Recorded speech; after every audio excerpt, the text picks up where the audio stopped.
आपको एक इंटरेस्टिंग चीज़ बताते हैं, जीवन में अधिकतर लोग डिसीजन ही नहीं ले पाते हैं। और जब मैं डिसीजन की बात कर रहा हूँ तो इसका मतलब ये नहीं कि बहुत बड़े-बड़े डिसीजन नहीं ले पाते। मतलब वो लोग ये नहीं डिसाइड कर पाते हैं कि आज समोसे खाएँ कि रसगुल्ला या गुलाब जामुन। मतलब रेस्टोरेंट में जैसे ही जाते हैं, आप देखते होंगे कोई उसमें से 1 ही या 2 लड़के ऐसे होते हैं या फिर लड़कियाँ, जो कि वो हर बार मेन्यू डिसाइड करते हैं। और बाकी लोग कहते हैं कि अरे जो भी तुम ऑर्डर करो वो हम खा लेंगे, जो तुम अपने लिए करना वही मेरे लिए कर देना। यही जब दुकान पे कहीं जाते हैं या फिर बहुत छोटा छोटा डिसीजन रहता है ना, तो वो लोग ले नहीं पाते हैं।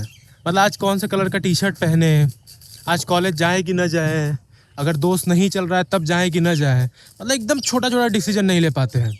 और इससे होता क्या है कि आप अपने माइंड को इतना नेगेटिवली ट्रेन करते हो ना, कि जब बारी आती है खुद के लिए डिसीजन लेने के लिए, जब आप बड़े होते हो और खुद के लिए डिसीजन लेना शुरू करते हो, तब आप वही अपने जिस तरीके से अपने माइंड को आपने ट्रेन किया है, माइंड उसी तरीके से रिस्पॉन्ड करता है। फिर आपको लगता है कि अरे यार इतनी छोटे छोटे डिसीजन हम ले क्यों नहीं पा रहे हैं, हम क्यों नहीं डिसाइड कर पा रहे हैं कि शादी करें कि ना करें, इतनी उम्र हो गई है फिर कब शादी करेंगे। तो आपको एक पैटर्न समझना होगा कि आपके साथ इसलिए होता है ना, क्योंकि जब आपको डिसीजन लेना था, जब आप छोटे थे, जब आप डिसीजन ले सकते थे, तब आपने नहीं लिया। अब माइंड को आपने उसी तरीके से ट्रेन कर दिया कि हर चीज़ में आपको दूसरों पे रिलाई होना है। और जब आप दूसरों पे रिलाई करते हो ना, तो फिर जब बड़ा डिसीजन भी आता है आपके साथ, मतलब कौन सा कोर्स चुनें, शादी करें कि ना करें, किस लड़की से करें, या फिर कोई जब रिस्क लेने की बारी आती है, तब आपका माइंड उसी तरीके से रिएक्ट करता है, तो आपको समझ में नहीं आता। तो आप अपना सोचते हो कि यार लग रहा है अभी भी मैं मैच्योर नहीं हो पाया हूँ। तो अगर आप वीडियो ये देख रहे हो, चाहे आप 30s में हो या फिर 20s में हो, आज से आप ये डिसीजन लेना शुरू करो कि आपको छोटी छोटी चीज़ें डिसाइड करनी है। मतलब अगर आप अपने दोस्तों के साथ जा रहे हो कहीं पर, तो मेक श्योर कि पहले देखो दिक्कत होगी, और बहुत हम बेसिक से बता रहे हैं। मतलब अगर इम्प्रूवमेंट ला रहा है ना, बहुत बेसिक से बता रहे हैं। अगर आप गए समोसा खाने, या फिर उसमें 2 ऑप्शन है, समोसा या फिर कचौड़ी। तो अगर आपको मन में नहीं करा समोसा खाने का ना, फिर कचौड़ी का, फिर कंफ्यूज हो ना, जाके तुरंत बोलो कि भैया एक समोसा दीजिएगा, या फिर भैया एक कचौड़ी दीजिएगा। तो इससे क्या होगा कि तुम्हारे माइंड पे सिग्नल जाएगा, हाँ ये डिसीजन फटाफट ले रहा है।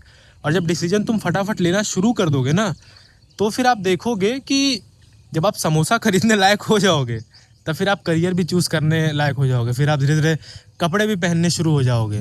मतलब कपड़े क्या पहनना है ये चूज़ करना बहुत आसान हो जाएगा। तो जब आप छोटे छोटे हैबिट बिल्ड कर लोगे, तब आप देखोगे कि जब आगे चल के फ्यूचर में कोई बड़ा डिसीजन लेना है ना, तो भी आप ले पाओगे। जैसे एक अभी मुझे एक रतन टाटा जी की बात याद आ रही है। वो बोले थे कि आई डोंट टेक राइट और wrong decision, I take decision, उसके बाद मैं काम करता हूँ उस डिसीजन को सही करने के लिए। मतलब कोई डिसीजन राइट या रॉन्ग होता ही नहीं है।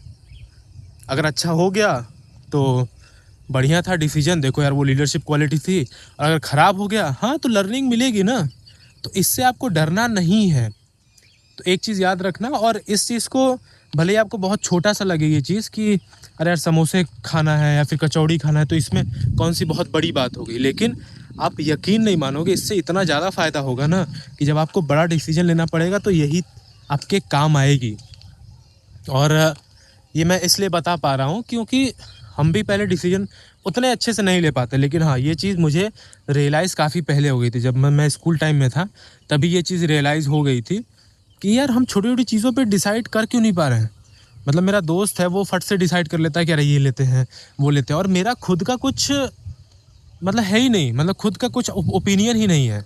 और जब आपका ओपिनियन स्टार्टिंग में नहीं रहता, अब जब स्टार्टिंग में बार बार इग्नोर करते हो, तो फिर बाद में अगर आप ओपिनियन देना भी चाहते हो ना, तो भी इंसान लेता नहीं है। तो इसलिए अगर आपको ओपिनियन देना है, अगर आप चाहते हो कि आप फ्यूचर में रेलेवेंट रहो, और आपका भी एक ओपिनियन मैटर करे, किसी भी चीज़ में हो सकता है कि वो फैमिली में हो सकता है कि वो दोस्तों के बीच में हो सकता है कि कहीं पार्टी में अगर जाना है तो उसके लिए हो, तो फिर आपको ये चीज़ करना पड़ेगा। आपको इस तरीके से अपने माइंड को ट्रेन करना पड़ेगा। और अगर आपने अभी तक सुना हमें, तो इसके लिए बहुत बहुत शुक्रिया।